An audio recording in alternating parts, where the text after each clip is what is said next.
আজকের একটা অঙ্ক এনেছি দেখো, 2x + 2 + 2x = 80।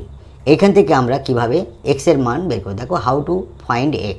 তাহলে x এর ভ্যালুটা কিভাবে বের করছি দেখো, সলভ। অঙ্কটা আমরা প্রথমে লিখছি 2x + 2 + 2x = 80।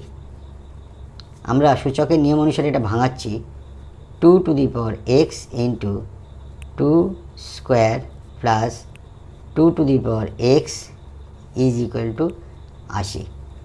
অতএব 2x কমন নেব আমরা, পড়ে থাকছে এটা 2 স্কোয়ার প্লাস এটা উঠে গেলে 1 = 80।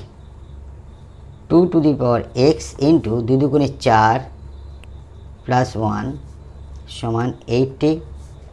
অতএব 2x × 4 আর 1 5 = 80।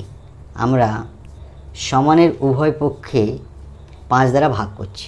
দেখো 2x, এই 5টাকে অমিট করতে গেলে আমাদের এই সাইডে 5 দ্বারা ভাগ হচ্ছে, তাহলে বাম পক্ষে যদি হয় তাহলে ডান পক্ষও আমরা 5 দ্বারা ভাগ করব। এদিকে 5 দ্বারা ভাগ, এদিকে 5 দ্বারা ভাগ হয়ে গেল। তাহলে 5 5 কেটে গেল, 5 × 16 80। অতএব 2x = 16। অতএব 2x = 16টাকে ভাঙলে 2⁴ হয়, 4টে 2 গুণ করলে 16 হয়। অতএব সমানের বাম দিকের বেস আর ডান দিকের বেস একই হয়েছে। অতএব আমরা লিখতে পারি x = 4। অতএব উত্তরটা হবে x = 4। It will be answer. Thank you.